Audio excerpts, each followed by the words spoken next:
Halo semuanya, selamat datang di podcast tim PPTIK. Kali ini kita kedatangan salah satu narasumber dari tim developer. Halo Teh. Halo. Boleh perkenalkan diri dulu sebagai apa di PPTIK ini? Oke, jadi halo semuanya, nama saya Faiza. Di sini saya sebagai developer, lebih tepatnya itu developer software ya, atau perangkat lunak. Kalau boleh tahu nih Teh, developer software perangkat lunak itu apa sih Teh?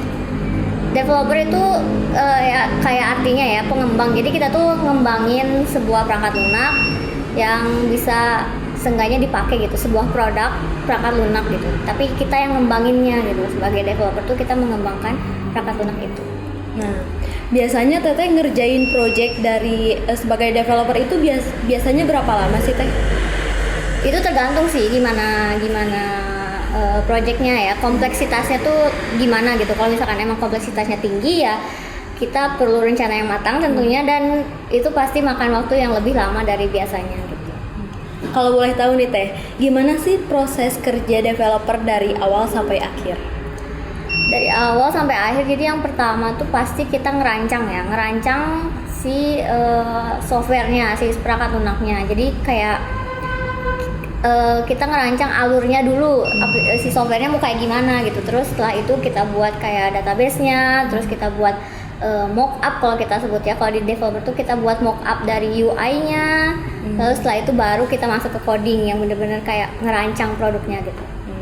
Pasti udah gak asing lagi yang namanya coding gitu ya. Nah, saya sendiri penasaran nih, kalau Teteh kayak ngerjain itu tuh biasanya pakai bahasa pemrograman apa aja sih Teh? Oh, untuk main sih maksudnya utamanya tuh saya biasanya pakai JavaScript.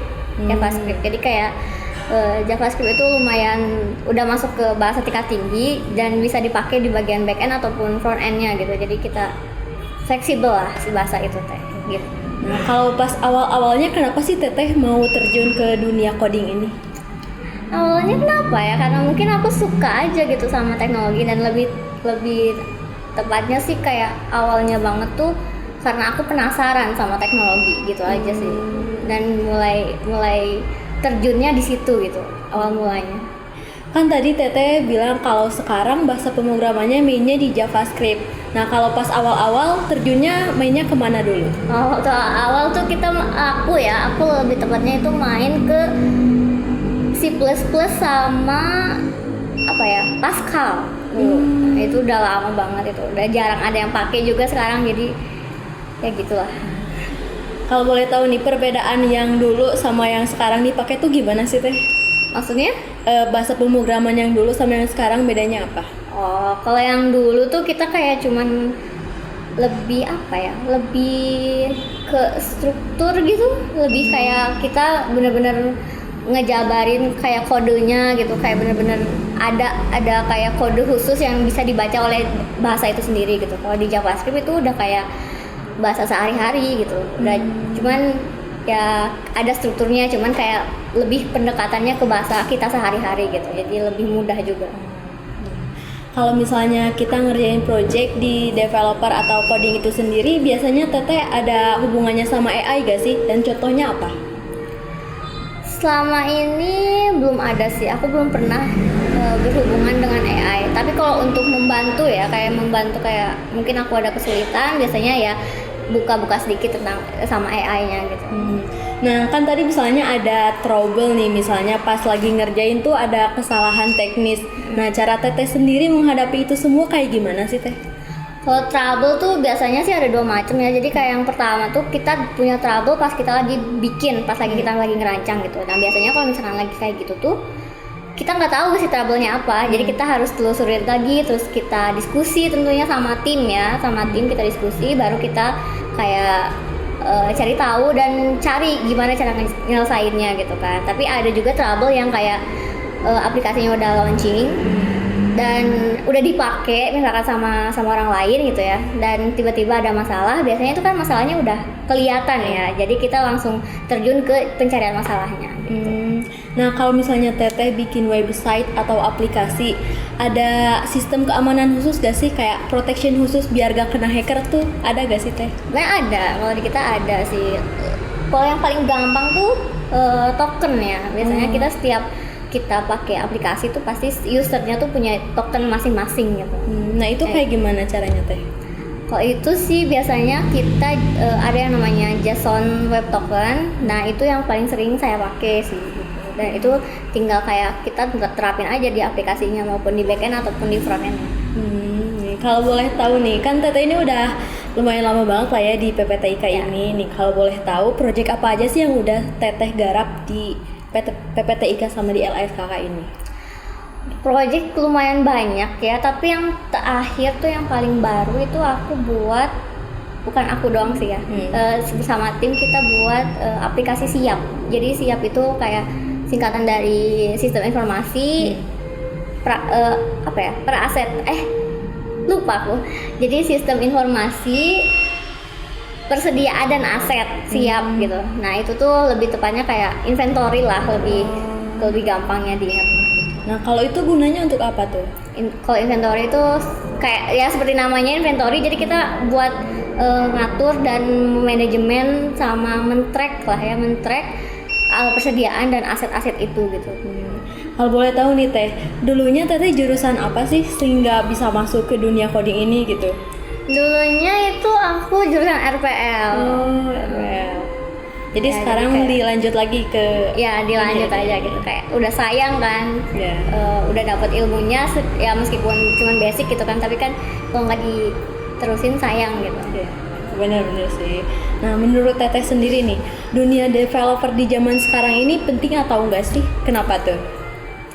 Sebenarnya kalau dibilang penting pasti penting ya. Ya. Semua bidang juga pasti penting gitu ya. Cuman untuk nerapinnya itu beda-beda kan. Nah, untuk menurut aku karena developer itu penting, sebenarnya developer tuh nggak cuman buat teknologi aja ya. Kayak misalkan di human resource juga kan mereka ada developernya masing-masing gitu ya. Tapi untuk kasus yang saya kan karena di teknologi dan di zaman sekarang kayak kita nggak bisa lepas dari teknologi nih karena industri 4.0 gitu, kayak ya udah lah gitu, kayak nggak mungkin lepas dari dunia yang akan sekarang maupun masa depan gitu. Kalau developer itu ya penting sih. Jadi penting banget soalnya teknologi tuh pasti maju terus ya Teh. Terus berkembang terus. Nah, kalau Teteh sendiri ngoding tuh sebagai hobi atau gimana nih? Kalau dibilang hobi sih enggak ya. Enggak. Hobi enggak sih, kalau aku ngoding enggak hobi sih. Terus kenapa bisa melanjuti dunia coding ini, karena nyaman atau gimana? Dibilang nyaman juga ada nggak nyamannya gitu kan. Tapi kalau misalkan kalau aku sih karena mungkin udah srek aja gitu di dunia ini gitu. Jadi tinggal jalanin aja. Tinggal jalanin, dilanjutin aja gitu ya Teh. Nah, kalau misalnya buat kita nih, orang-orang awam yang mau mulai di dunia coding ini atau di dunia developer, dimulainya dari mana dulu Teh? Sebenarnya kalau misalkan dimulai dari mana? Kalau yang benar-benar awam nih ya, kalau menurut aku sih kalau misalkan dianya udah suka sama handphone nih, itu udah bisa banget mulai ke dunia ini gitu. Karena pasti kalau misalkan dia udah suka banget sama HP, dia pasti kayak ada muncul pertanyaan, ini aplikasi ini gimana sih cara buatnya? Oh iya iya, pasti iya kan bener. kayak pasti dia nanti ngulik lagi tuh, nanti Iya. masuk deh kayak gitu. Kalau misalnya untuk awam tuh biasanya terjun ke bahasa pemrograman apa dulu sih Teh yang mudah gitu? Yang mudah itu tergantung sih, tergantung. Jadi kayak mungkin dia langsung kayak sukanya di mobile, ya pasti mereka carinya yang bahasa-bahasa yang untuk pemrograman di mobile gitu. Tapi kalau misalkan mereka sukanya di web tuh biasanya biasanya dia mulainya di bahasa-bahasa yang berkaitan dengan web gitu. Tapi kebanyakan sih ya sekarang tuh biasanya mereka mulai di bahasa PHP. Oh, PHP. Kenapa tuh? Mungkin karena di sekolah-sekolah ya, di sekolah-sekolah tuh pasti mereka basicnya tuh menggunakan bahasa PHP gitu. Mungkin jadi kayak dan yang pakai banyak dan banyak tutorial gitu. Jadi kayak lebih gampang di situ gitu. Jadi bisa lebih gampang nyarinya gitu. Iya. Mungkin di YouTube juga ada caranya gitu ya Teh? Iya benar-benar. Oh, gitu. Nah, kalau saya sendiri penasaran nih Teh, gimana sih awal mula ceritanya Teteh bisa gabung di PPTIK ini? Awal mula sih karena aku dulu PKL di PPTIK. Oh gitu. Iya, aku dulu PKL di PPTIK. Kita PKL cuma sebentar, cuma kayak 3 bulanan. terus dapat kayak tawaran dari pihak PPTIK untuk perpanjangan PKL, dapat lagi 3 bulan. Setelah 3 bulan kita dapat tawaran magang. Jadi setelah magang tuh ya lanjut deh sampai sekarang gitu. Jadi bertahap ya dari Bertahap. Nah, kalau Teteh kan udah lama nih di sini. Gimana sih rasanya kerja di PPTIK sama di LSKK ini? Rasanya nyaman sih ya, karena kita kayak benar-benar sambil belajar gitu. Jadi kayak benar-benar kayak pemikiran kita dibuka gitu, kayak dapat apa sih, pengalaman baru, dapat pengetahuan baru gitu, kayak seru aja gitu ngejalanin hal itu gitu di sini tuh. Jadi sambil belajar juga sama teman-teman yang lain. Betul, gitu ya? betul. Untuk yang terakhir nih Teh, harapan kedepannya buat PPTIK sama LSKK ini apa? Harapan kedepannya saya harap sih semakin maju aja gitu, semakin banyak teman-teman yang tertarik dengan PPTIK dan LSKK juga. Saya harapannya pokoknya LSKK dan PPTIK itu makin maju dan makin terkenal lah intinya. Ya gitu.